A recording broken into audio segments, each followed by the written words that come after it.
Irmãos, nessa noite, com alegria, com alguma tristeza, mas com alegria, nós chegamos ao final do livro de Lucas. Quem diria?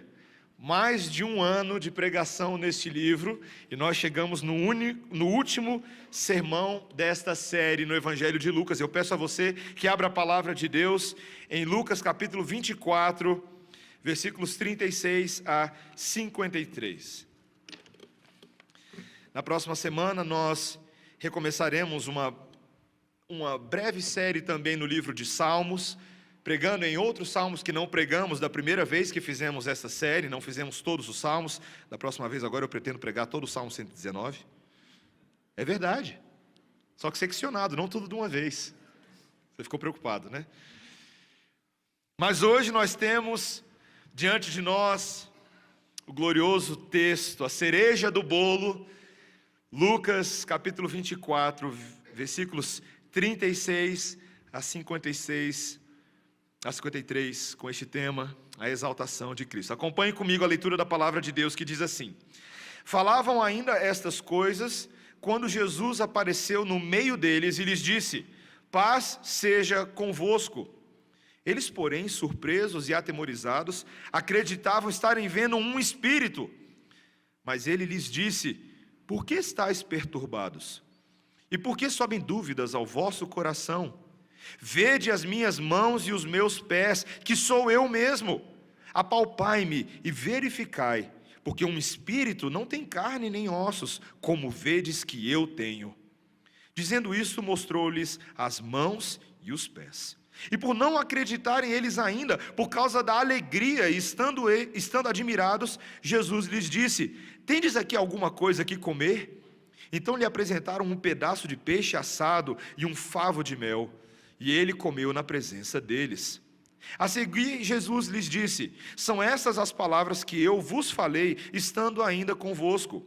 Importava se cumprisse tudo o que de mim está escrito na lei de Moisés, nos profetas e nos salmos.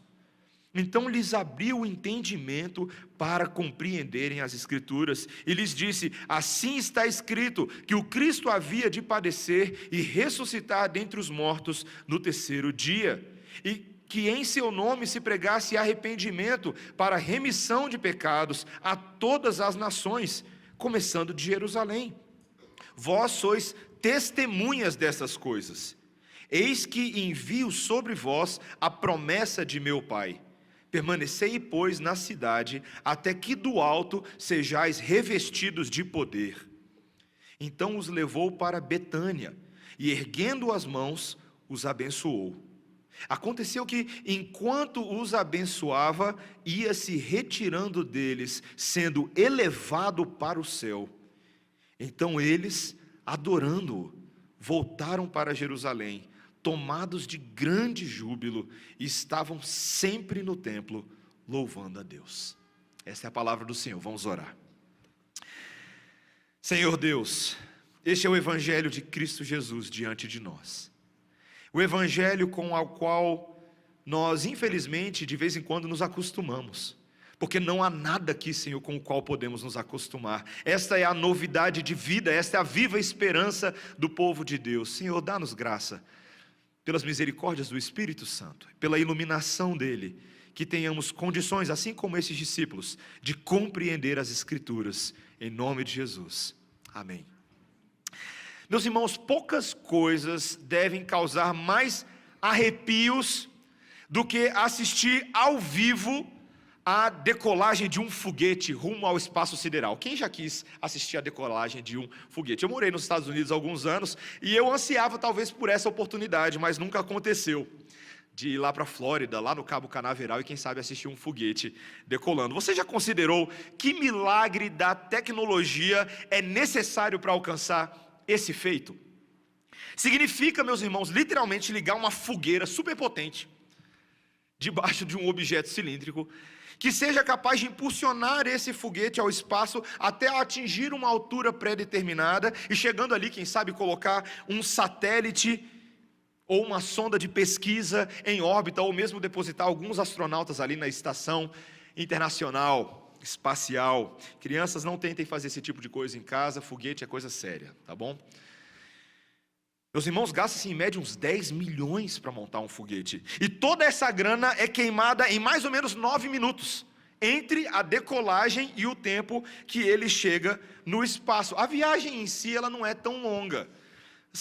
As órbitas mais baixas ficam localizadas aproximadamente uns 200 quilômetros. Daria para você fazer de carro essa viagem em 2 horas, se o seu carro conseguisse ir nessa direção. Porque o grande desafio justamente é esse detalhe chamado gravidade. Não é fácil. A força que o planeta exerce sobre objetos como um poderoso puxão para baixo, contínuo. Por isso, meus irmãos, que a ascensão de um foguete é um dos feitos mais impressionantes do desenvolvimento tecnológico humano. E por que o pastor está falando de foguetes? Porque esse texto de hoje, meus irmãos, nós estamos falando da subida de um poderoso foguete. O glorioso e vitorioso Filho de Deus, que ressurge dos mortos e decola às alturas. Por meio da sua morte, da sua ressurreição, da sua ascensão, Jesus vence a gravidade do pecado, que puxa os homens para baixo, e agora Ele lhes dá a eternidade. Essa doutrina preciosa dentro da reforma protestante, a doutrina da exaltação de Cristo, ela é uma das mais, de fato, importantes dentro da cristologia reformada histórica. É a cereja do bolo da nossa esperança, da igreja em todos os tempos, e não haveria nenhuma esperança para nós, se Cristo não tivesse feito isso. E esse texto mostra para a gente as etapas do lançamento desse foguete. A torre de comando do Espírito Santo está nos comunicando um ensino profundo em cada um dos momentos e cenas do que está acontecendo aqui. Existem pelo menos 3 etapas dessa decolagem. A etapa corporal da nossa ressurreição. Também existe uma etapa confirmatória da nossa salvação. E uma etapa glorificada da nossa esperança. 3 etapas: uma etapa corporal da nossa ressurreição, uma etapa confirmatória da nossa salvação e uma etapa glorificada da nossa esperança. Vamos por partes, meus irmãos. Que etapa corporal é essa? O texto já começa chocando. Quando eu e você chegamos no versículo 36, e os discípulos ali reunidos, nós lemos isso, veja, falavam ainda essas coisas quando Jesus apareceu no meio deles e lhes disse: paz seja convosco. Mais uma vez, meus irmãos, as cenas que se sucedem após a ressurreição de Jesus são cenas chocantes. Nós estamos falando aqui do que os outros evangelhos, por exemplo, João, relatam quando os discípulos estavam trancados, morrendo de medo após a morte de Jesus, por causa da perseguição instaurada contra os seguidores do Nazareno. Eles se encontram ali naquela casa, tristes, abatidos. Eu fico tentando várias vezes imaginar qual deveria ser o estado de espírito daqueles discípulos que caminharam com Jesus durante 3 anos das suas vidas, que viram Ele falar, fazer, olhar, tocar, agir de maneiras impensadas nas suas histórias. A pessoa mais amável deste mundo, a pessoa mais impressionante que já pisou na face da terra, não estava mais entre eles. Era só tristeza. Até que um dia eles estão reunidos e Jesus aparece no meio deles. Você consegue imaginar essa cena? Você consegue imaginar, talvez, num primeiro momento, você pensaria: nossa, eles ficaram morrendo de alegria. Meus irmãos, não foi isso que aconteceu. O texto nos diz no versículo 37 que eles ficaram surpresos e atemorizados. Essa tradução da revista Almeida aqui não é a melhor, porque o grego deixa bem claro que eles ficaram completamente horrorizados com aquilo. Eles achavam que um fantasma, a palavra usada aqui, espírito, também poderia ser traduzida como fantasma, estava no meio deles. Provavelmente ali gritaram uns com os outros, ficaram assustados. Mas Jesus, assim como toda atitude no caminho de Emaús, as primeiras palavras que ele diz, pelo menos no registro aqui de Lucas, não de João, mas é: por que vocês estão perturbados? Você entende essa pergunta? Por que vocês estão perturbados? Vocês não deveriam estar perturbados. Vocês deveriam saber exatamente que isso era esperado. Por que tem dúvidas no coração de vocês? Sou eu, o Cristo amado de vocês. Meus irmãos, essa cena é uma cena curiosíssima, porque leva um tempo para eles processarem o que está acontecendo, e o Jesus vai conduzindo eles por esse processo de entendimento, e ele sugere: vejam, toquem minhas mãos e os meus pés, apalpem vocês mesmos, verifiquem, sou eu. Por que tocar as mãos e os pés? São estes que guardam ainda alguma semelhança com aquilo que havia acontecido com Jesus há alguns momentos atrás, sendo crucificado naquela cruz do Calvário. O Senhor Jesus Cristo aparece no meio deles, ressurreto, com um corpo novo que ainda guarda alguma similaridade com o passado, mas é um corpo novo. Veja, nós falamos na semana passada, e você se lembra bem disso, que a ressurreição de Jesus não foi um mero voltar à vida e ter o seu corpo e alma unidos mais uma vez, como se isso já não fosse impressionante o suficiente. O ponto é que a natureza humana de Jesus foi restaurada a uma pureza, a uma perfeição divina. Ela foi elevada a um nível superior. Houve uma notável mudança, a ponto de eles não reconhecerem com tanta facilidade. Mas é por isso, meus irmãos, que o Senhor Jesus Cristo ajuda esses pobres discípulos. Nós estamos falando aqui da invasão de uma realidade completamente de outro mundo, no mundo dos discípulos. Um corpo ali, material e genuíno, mas com propriedades especiais. Um corpo que some de um canto e aparece no outro. Como, por exemplo, os discípulos no caminho de Emaús, que quando se sentaram para comer com Jesus, quando perceberam quem era que estava na frente deles, o que aconteceu? Ele, sumiu. E de repente, ele aparece, como João registra no seu evangelho, dizendo: paz seja convosco. Paz. A maioria massiva dos comentaristas, meus irmãos, como Calvino, como Berkoff, concorda que esse corpo de Jesus é um corpo verdadeiramente físico. É um corpo concreto, mas cheio de propriedades divinas próprias de corpos glorificados, como aparentemente, por exemplo, a ideia do teletransporte. Você consegue imaginar o dia que você vai ter um corpo com teletransporte? Já pensou nisso? Porque eu sempre me perguntei, meus irmãos, aqui o que eu vou falar agora é pura especulação. Eu sempre me perguntei, como é que a gente vai conhecer esse universo todo? Como é que a gente vai... Será que Deus criou isso aí para ninguém ver o que acontece lá na galáxia Centauri? Lá em Andrômeda? Eu não sei dizer se essa doutrina me permite pensar dessa forma, mas ela me permite pensar que a eternidade vindoura e futura com o Senhor Jesus Cristo é muito mais gloriosa e impensada do que a minha cabecinha limitada consegue pensar neste momento. E o tanto de pegadinha que eu vou pregar no pessoal. Meus irmãos, esse corpo do Senhor Jesus Cristo é um corpo impressionante. Veja, ainda que seja um corpo especial, mas é um corpo no qual o Senhor Jesus Cristo também come e se alimenta. O texto nos fala que os discípulos estavam tão chocados, tão espantados, tão alegres com aquela revelação, e ainda tendo dificuldade de reconhecer o que estava acontecendo, que o Senhor Jesus Cristo fala assim: faz o seguinte, tem alguma coisa para eu comer aí? E aí o texto nos diz claramente, veja o que ele diz aqui no versículo 42, que lhe apresentaram um pedaço de peixe assado e um favo de mel. Só faltou a batatinha e a coca. Traz, eu vou comer. E ele come na frente dos seus discípulos, não necessariamente porque ele está com fome, porque o texto não diz exatamente isso, mas principalmente para provar que aquele corpo no qual ele se encontra é um corpo verdadeiro. Meus irmãos, essa doutrina da ressurreição corporal glorificada, ela é tão importante para nós, porque aqui nós estamos vendo o Senhor Jesus Cristo mostrar aquilo que seria a esperança de Paulo, em 1 Coríntios 15, quando no final de Coríntios o apóstolo Paulo aparentemente se encontra num debate que havia surgido na igreja, em que várias pessoas contestam essa ideia de uma ressurreição corporal. E lá o apóstolo Paulo começa a trazer um ensino diferenciado. Quando ele lhes lembra, no capítulo 15 de 1 Coríntios, versículo 40, também existem corpos celestiais e corpos terrestres. E sem dúvida, uma é a glória dos corpos celestiais e outra dos terrestres. Uma é a glória do sol, outra é a glória da lua, e outra das estrelas, porque até entre estrela e estrela há diferenças de esplendor, pois assim também é a ressurreição dos mortos. Semeia-se o corpo na corrupção, ressuscita na incorrupção.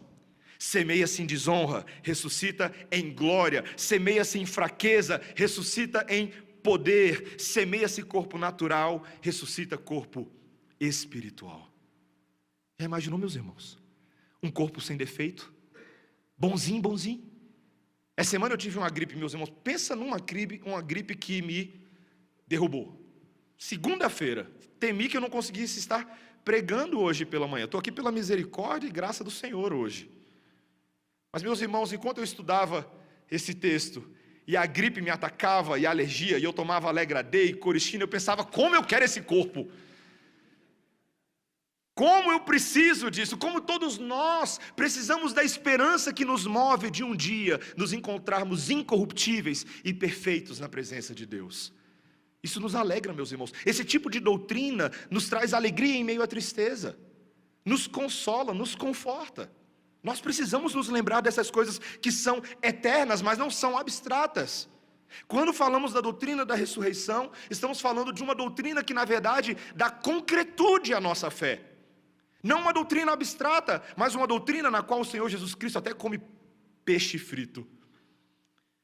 Isso nos lembra, meus irmãos, que o evangelho no qual nós não cremos não são um mero conjunto de comportamentos abstratos, virtudes. Nós estamos falando da realidade de uma história que caminha para isso, um corpo adaptado ao futuro. Essa era a primeira coisa que nós tínhamos para ver. Existe uma etapa corporal da nossa ressurreição. Mas também, meus irmãos, existe uma etapa confirmatória da nossa salvação nesse texto. O Senhor Jesus Cristo nos mostra, veja comigo aqui a partir desse capítulo 24, versículo 44, aquilo que ele já havia dito aos discípulos no caminho de Emaús. Veja comigo, versículo 44. A seguir Jesus lhes disse: são estas as palavras que eu vos falei, estando ainda convosco. Importava se cumprisse tudo o que de mim está escrito na lei de Moisés, nos profetas e nos salmos. Mais uma vez, meus irmãos, o Senhor Jesus Cristo traz um grande ensino para eles.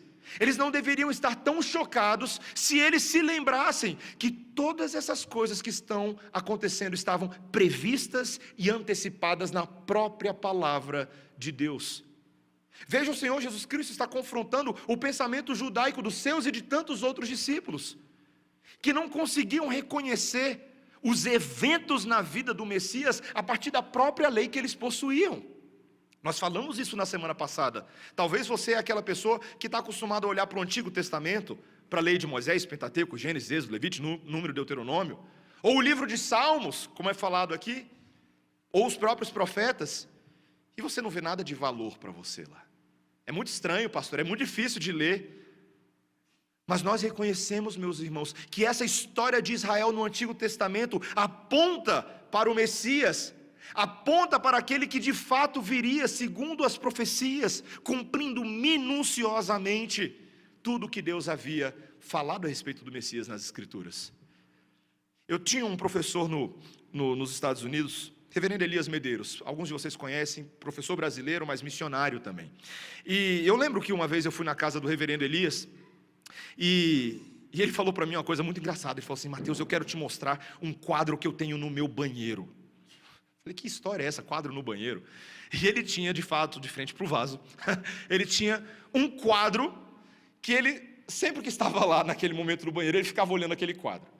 E aquele quadro era o cumprimento preciso das profecias bíblicas a respeito do Messias. Aquele quadro apresentava vários versículos desde Gênesis, vários versículos, nos quais ele tentava mostrar como o Antigo Testamento, minuciosamente em Cristo, cumpria aquilo que havia sido previsto no Antigo Testamento. Meus irmãos, eu fiquei impressionado com aquele quadro. Eu fiquei impressionado de perceber como a palavra de Deus não é qualquer documento. Ela não pode ser comparada com os tais documentos cosmológicos e apocalípticos que existem por aí, esses que preveem o fim do mundo o tempo inteiro. Sabe por quê? Porque a palavra de Deus, desde o princípio até os dias de hoje, tem cumprido exatamente, detalhadamente tudo aquilo que foi falado a respeito do Messias. Isaías capítulo 7, Isaías capítulo 9, Isaías 53, Salmo 110, Deuteronômio capítulo 18, Gênesis 3:15, Gênesis 12, Gênesis 15, Gênesis 17, Gênesis 22, e por aí vai. E esses só são os textos que eu estou falando, que existe um cumprimento direto, fora todos os símbolos, tipos, imagens, personagens do Antigo Testamento que prefiguram e tipificam o Messias que viria: Moisés, Samuel, Davi, Josué, José, Jacó, Isaac, e até aqueles mesmos que a gente acha que não prefiguram muito, até como Raabe. Meus irmãos, o Senhor Jesus Cristo é o centro das Escrituras Sagradas. Ele é o centro.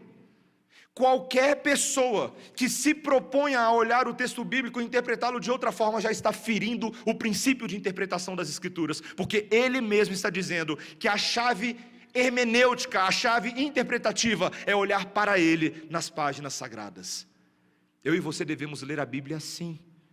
Sabe, muitas vezes eu e você lemos a Bíblia como se a Bíblia fosse um mero conjunto de regras moralistas para resolver um problema que eu tenho na hora. Aí você vai na caixinha de promessa, né? Você vai lá, tira um versículo bíblico do livro de Salmos, certo? E você usa aquele versículo. Mas é por isso que eu e você continuamos, vez após vez, a ferir o significado das Escrituras.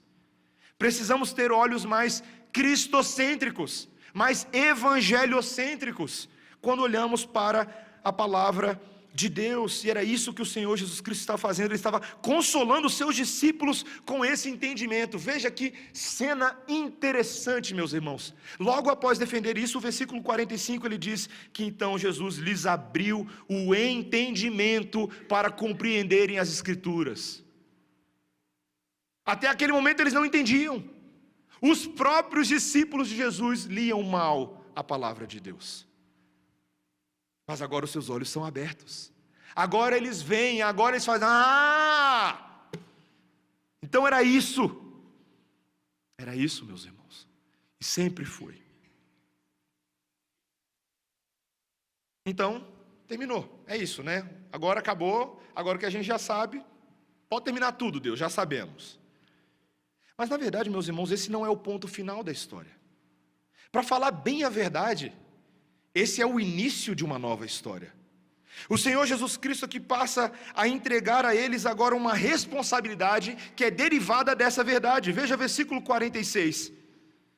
E lhes disse: assim está escrito que o Cristo havia de padecer e ressuscitar dentre os mortos no terceiro dia, e que em seu nome se pregasse arrependimento para a remissão de pecados a todas as nações, começando de Jerusalém. Vós sois testemunhas dessas coisas. Existe um algo a mais, um algo além. A história não termina em Jesus, muito pelo contrário. Há uma grande transição do primeiro bloco da antiga aliança para o segundo bloco da nova aliança. E nessa transição, estas testemunhas têm um grande papel. A pregação do arrependimento para a remissão de pecados a todas as nações.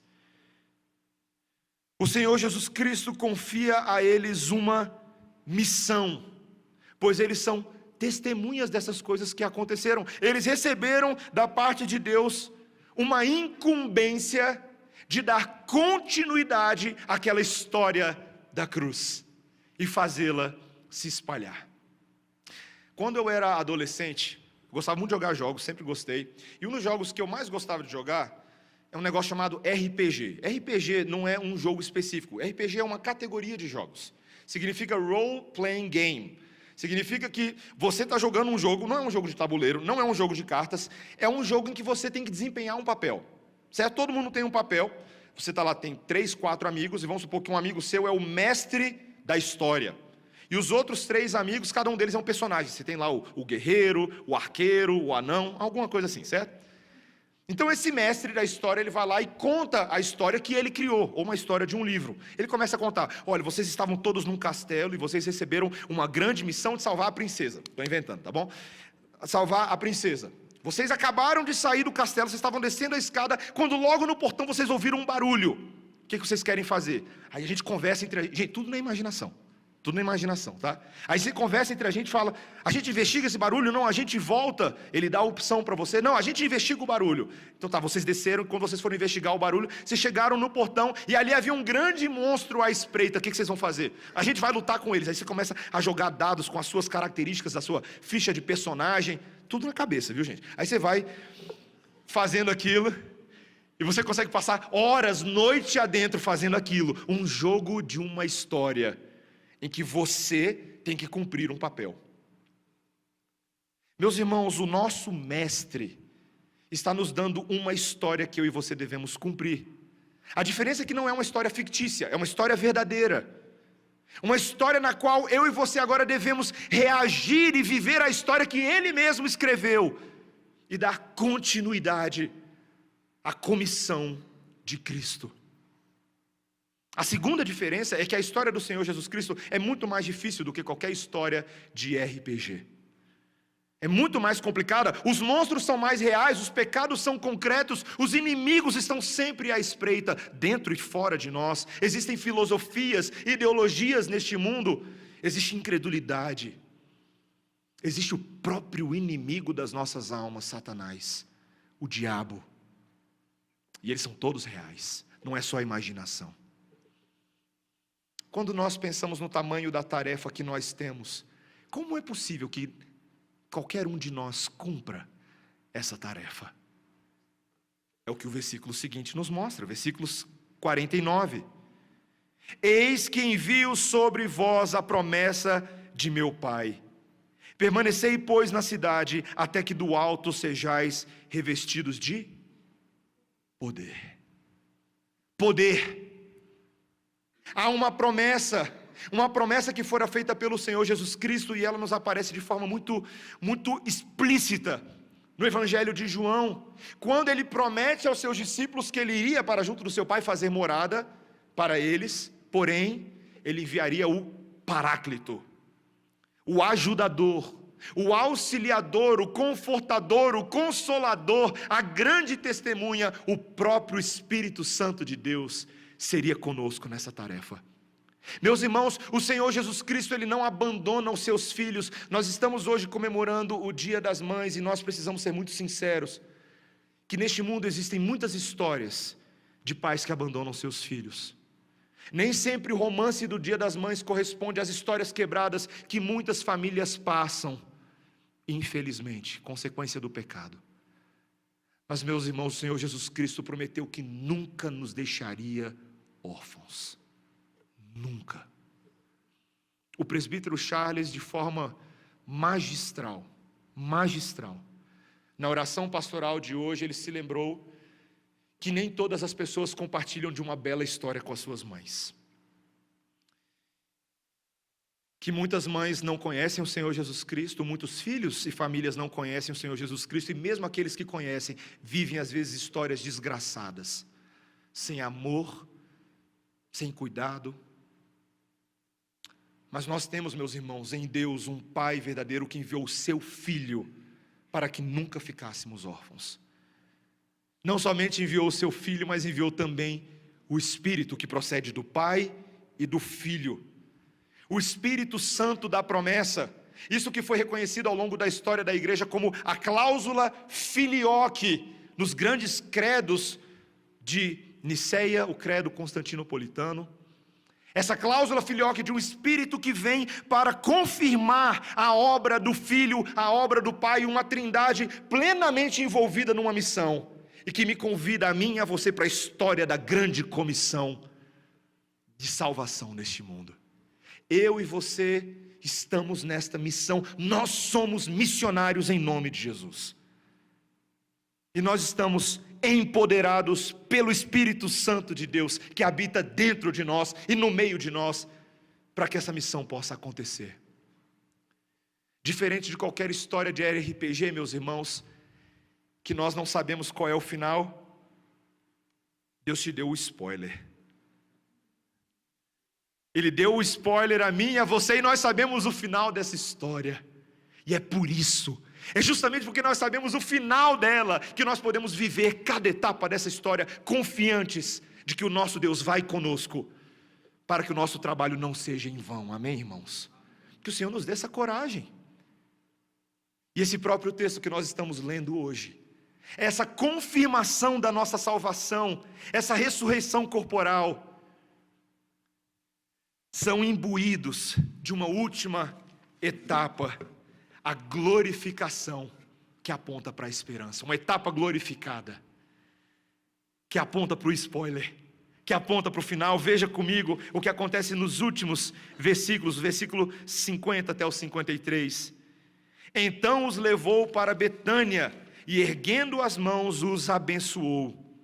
Aconteceu que enquanto os abençoava, ia se retirando deles, sendo elevado para o céu. Meus irmãos, quantas cenas chocantes podem acontecer numa única narrativa? Claro que essa narrativa não são de momentos que acontecem apenas um após o outro. O apóstolo Paulo nos mostra que houve um intervalo de 40 dias em que o Senhor Jesus Cristo ficou com os seus discípulos. Mas após 40 dias é isso que acontece, ele separa os seus discípulos em Betânia, e ele ali os abençoa. Ele pronuncia a bênção confirmatória de Deus sobre eles. Ele delega uma responsabilidade, ele conforta os corações por meio dessa bênção. E o texto nos diz que enquanto ele estava fazendo isso, ele começou a levitar. Eu me lembro, há uns anos atrás, surgiu um mágico de rua lá nos Estados Unidos chamado David Blaine. Não sei se você já ouviu falar dele. Ele tinha uma mágica que ele ia para o meio da rua e ele tentava mostrar para as pessoas que ele estava levitando, né? Ele usava lá uma técnica e a câmera também filmava de uma forma para mostrar a reação do pessoal, mas ele ficava num ângulo e todo mundo acreditava que ele estava levitando de verdade. Gente, Jesus não é David Blaine, não. Jesus não levitou só 3 palmos do chão, não. Ele subiu às alturas diante de vários olhos, testemunhas oculares entre discípulos e transeuntes que ali estavam, que observam o Senhor Jesus Cristo subindo em glória. E lá em Atos, que também foi escrito por Lucas, nós temos o lembrete de que ele some entre as nuvens. E os anjos que ali aparecem anunciam que aquele que subiu daquela forma também voltaria daquela forma.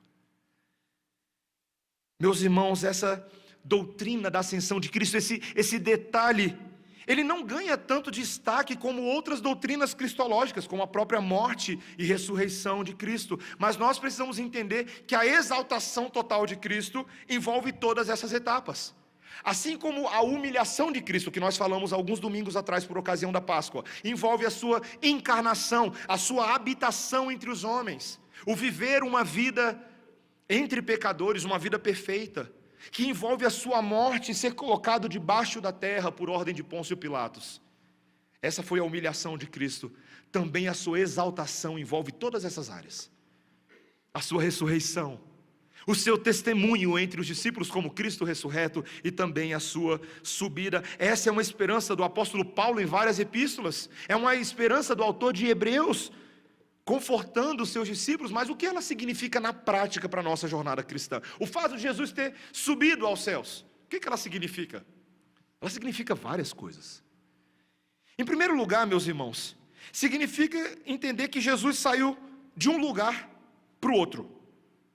Assim, pastor? É óbvio. O céu não é uma ideia figurada, não é um símbolo, é um lugar real, é concreto, é como a terra.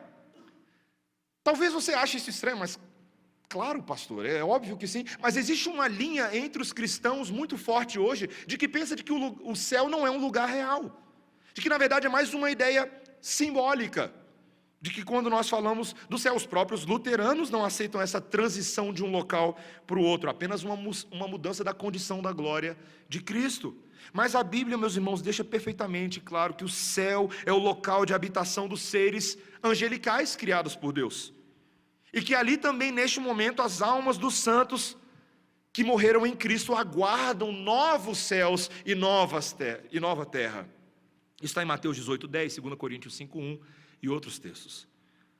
Além disso, meus irmãos, a Bíblia, ela dirige os nossos pensamentos para cima ao falar do céu e para baixo ao falar do inferno. Não é interessante isso?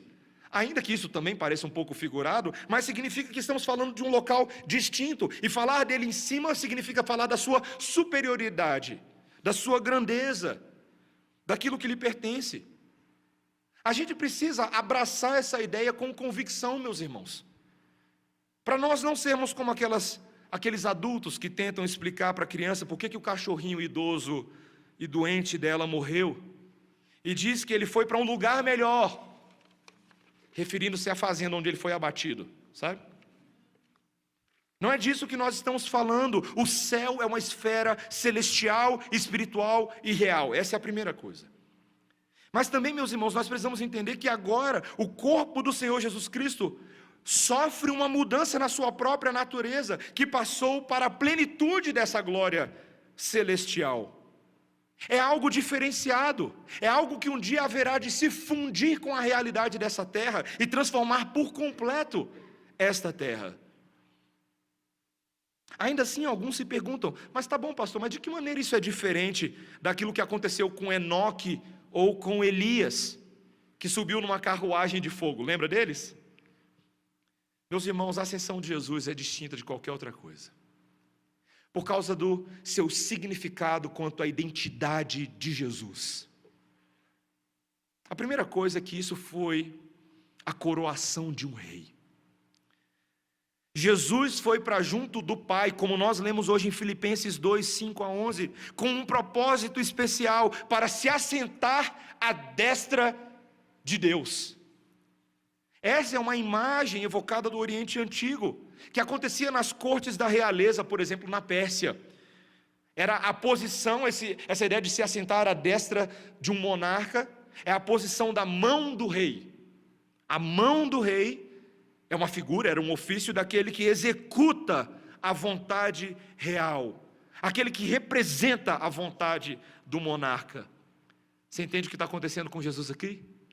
O Senhor Jesus Cristo é coroado como o executor, como aquele que tem poder e autoridade para gerir, administrar todas as esferas de todas as potestades e principados que existem, todas.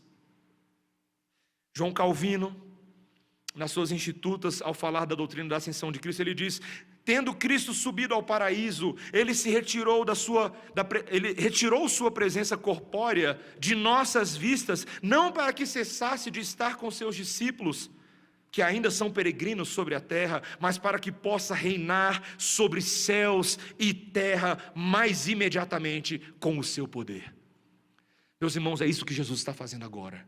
Jesus Cristo está reinando com poder e glória sobre todas as potestades e principados.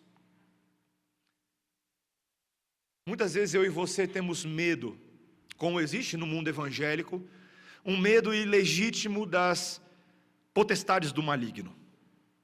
E sim, meus irmãos, nós não deveríamos fazer pouco caso delas, porque a Bíblia diz sim sobre batalha espiritual, fala sim sobre a ação de Satanás e seus demônios.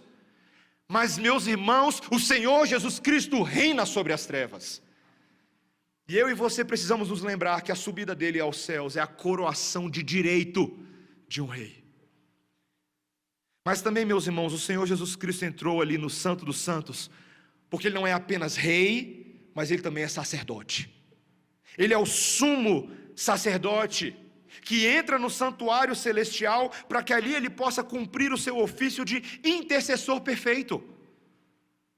Por causa do seu mérito, da sua obediência ativa e passiva, agora o Senhor Jesus Cristo tem os ouvidos do Pai a seu dispor. Agora que ele pagou a dívida do nosso pecado, ele é o nosso fiel representante e advogado. Não somente de uma forma fria, quando às vezes você contrata um advogado para resolver um problema, mas ele nem conhece a tua família. Não. O Senhor Jesus Cristo se compadece das nossas fraquezas. Meus irmãos, sabe por que o Senhor Jesus Cristo é o perfeito advogado? Porque ele é um de nós. Sendo 100% Deus, também é 100% homem. E foi experimentado, testado e aprovado com o selo de Deus em todas as circunstâncias de vida na qual eu e você falhamos. Ele foi perfeito. Não apenas foi perfeito, mas ele também conhece a nossa dor e nos ajuda.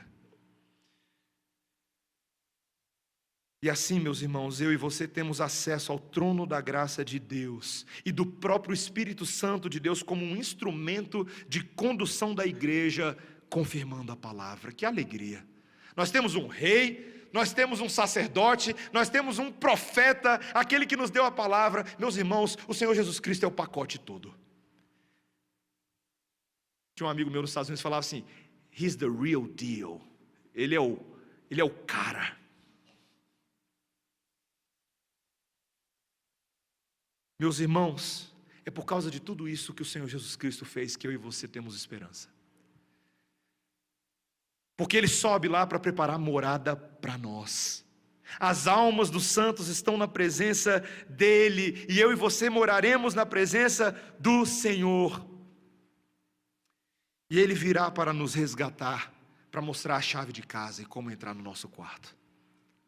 O Senhor Jesus Cristo só encontra o estágio mais elevado da sua exaltação no momento que Ele volta na condição de justo juiz, para julgar vivos e mortos, mas também para aperfeiçoar a nossa salvação e marcar a vitória completa da sua obra redentora. Você consegue perceber como esse final do livro de Lucas é o próprio esboço do livro todinho? Porque Lucas, no início do livro, ele escreve ao seu excelentíssimo Teófilo para falar de coisas que produziriam esperança no coração dele. E ele conta todo o trajeto, desde quando o anjo anuncia de que haveria um ente santo fabricado no ventre de Maria, e ela canta de alegria quando ela ouve aquela promessa, e todas as pessoas que entram em contato com essa promessa cantam de alegria, porque enfim o Rei dos Reis estaria entre o seu povo, o Messias viria. Lucas, o médico, no seu evangelho não registra qualquer ângulo de Jesus, ele registra o ângulo do Messias que veio para os perdidos como eu e você, os cegos, os coxos, as mulheres desesperadas, as que perderam filhos. Ele vem para os endemoniados, ele vem para homens de alta posição no governo como Cornélio, ele vem para todos os perdidos e que estão afastados de Deus. A sua história começa lá em cima, desce, vai até lá embaixo, mas ele sobe de novo. Meus irmãos, quando nós chegamos a esse final do Evangelho de Lucas, esse glorioso Evangelho, e se você já esqueceu sobre as coisas fantásticas que nós estudamos, as jornadas impressionantes nesse livro, eu sugiro a você que você recomece a ler ele todinho, hoje mesmo. Pode recomeçar. Você pode ouvir os sermões, você pode conversar com as pessoas. Mas, meus irmãos, esse Evangelho de Lucas, para mim, ele conta, na minha vida, uma história muito interessante, e que também tem a ver com um jogo da minha infância, não da minha adolescência, mas da minha infância. Eu fui relembrado disso esses dias, quando eu fui comer com os meus pais, num local, e tinha lá esse jogo no chão, pintado, amarelinha. Alguém já jogou amarelinha aí? Você já ouviu o jogo de amarelinha, como ele funciona? Ele tem várias casas numeradas, certo? E você tem que chegar num objetivo. O que tem lá em cima? O céu, lembra? Antigamente tinha céu e inferno. Aí eu acho que eles não gostaram desse negócio de inferno, quando você perde. Aí eles mudaram para chão, terra, né? A amarelinha moderna e politicamente correta, né? Mas eu lembro que quando a gente é criança, lá na minha escola, no Canarinho, a gente pulava amarelinha. E a amarelinha ela não é só um jogo que você tem que sair pulando as casas com um pé, dois pés, não. Ela tem uns obstáculos, lembra? O pessoal vai lá, coloca uma pedra numa casa, aí você tem que pular do lado, pegar a pedra, guardar e tentar chegar no céu. Ouvi uma vez uma história de que existe uma versão da amarelinha que o pessoal coloca uma casca de banana, e você tem que pisar em cima da casca de banana e não cair. Queridos, tem muita gente nos nossos dias hoje, que acham que é possível você chegar no céu como se você estivesse pulando um jogo de amarelinha. Depende só da sua habilidade. Aí você vai lá, você pula uma casa e canta musiquinha, né? Tem uma musiquinha. Mas, meus irmãos, não é possível chegar no céu dessa forma. Sabe por quê? Porque a pedra e a banana não estão meramente no caminho, elas estão dentro de nós. O meu e o seu coração são entulhados de pedra e de banana, os obstáculos do pecado que nos impedem de ter acesso ao céu de Deus. Não tem como. Você pode tentar, assim como eu mesmo, sendo crente, nascido num lar evangélico, durante vários momentos da minha vida, tentei chegar no céu pulando amarelinha com os meus próprios pés. Não tem como. Pode tentar. Eu e você somos tão perdidos quanto os perdidos do Evangelho de Lucas. Estamos separados, afastados de Deus por causa da nossa rebeldia e da nossa transgressão. Não tem como. Meus irmãos, sabe qual é a única forma que eu e você podemos chegar no céu? Sabe qual que é o único veículo que nos leva lá? Um foguete. Eu e você precisamos de um foguete. Um foguete que queima uma fogueira tão forte, cujo combustível é a própria justiça de Deus no Filho de Deus, sendo cumprida perfeitamente, de ponta a ponta, em todo o escopo daquilo que é necessário para que nós tenhamos um relacionamento com Deus. Eu e você precisamos de um foguete muito poderoso. O que é impressionante, meus irmãos, é que o Evangelho de Lucas nos mostra que esse foguete existe, e o seu nome é Jesus, e ele nos leva às alturas, meus irmãos. É nele, dentro desse foguete, que eu e você conheceremos novas estrelas, novos planetas e um raiar de um novo sol, o sol da justiça sobre as nossas cabeças. Esse é o foguete que nos leva lá. Larga de pular a amarelinha para chegar no céu e renda-se ao foguete que pode te levar lá. Confesse os seus pecados, porque nós somos as nações que precisamos de arrependimento. Confesse o seu pecado, reconheça o tanto de banana e pedra que tem no seu coração, e peça ao Senhor que tenha misericórdia de você. Meus irmãos, é somente depositando a nossa fé no Cordeiro Santo de Deus, que tira o pecado do mundo, que nós podemos chegar ao céu. Essa é a única forma. Que o Senhor nessa noite, meus irmãos, nos encha de esperança, porque logo adiante existe novos céus e nova terra. Eu sei que eu vou chegar lá, meus irmãos, eu tenho certeza absoluta disso, convicção. Nossa, pastor, como você é arrogante, como você tem coragem de falar um negócio desse? Meus irmãos, é simples, eu descobri que eu não consigo pular a amarelinha, simples assim. Não dá, mas Jesus consegue. E eu vou nos ombros dele, nos méritos dele, na graça, no sangue purificador dele, dependendo tão somente dele todos os dias da minha vida. E eu sei que eu vou chegar lá, eu tenho certeza absoluta que eu vou ter um corpo zerado. Zero bala, sem gripe, sem alegra D, sem nada dessas coisas. E o meu desejo, meus irmãos, é que por meio da pregação da palavra e da ação do Espírito Santo no seu coração, você também chegue a essa conclusão. Que Deus faça isso no nosso meio, meus irmãos. Que tenhamos essa esperança, amém? Vamos orar. Senhor Deus, este é o glorioso Evangelho de Lucas, o Evangelho que conta a história da construção de um foguete capaz de nos levar às alturas. Senhor Deus, que obra maravilhosa o Senhor Jesus Cristo fez. Que obra gloriosa. De fato, nele, como os fariseus e os judeus logo perceberam, residia a autoridade do próprio Deus. Suas palavras não eram comuns, seus ensinos não eram ordinários, seus sinais, prodígios e milagres atestavam que este homem era diferenciado, porque de fato ele é o próprio Deus. Senhor, nós estamos aqui nesta noite com um único propósito, também como ouvimos hoje pela manhã: adorar a este Deus, o Deus que morreu e ressuscitou, o Deus que subiu e voltará. Senhor, é com as nossas vidas nessa hora que nós exprimimos louvor a Ti. Senhor, nós rogamos pelas misericórdias de Deus, segundo os Teus divinos decretos, que esta salvação alcance a muitos nessa noite, Senhor. Que muitos que ainda não conhecem o caminho da salvação, que estão separados de Deus, que conheçam o santo Evangelho, que sejam tocados pela Tua palavra, movidos pelo Teu Espírito. Que não seja a oratória deste que ocupa o púlpito, que não seja nenhum tipo de psicologia das massas, mas tão somente a verdade plantada e transformadora de Deus nos corações. Senhor, realiza a tua obra no nosso meio, tem misericórdia de nós.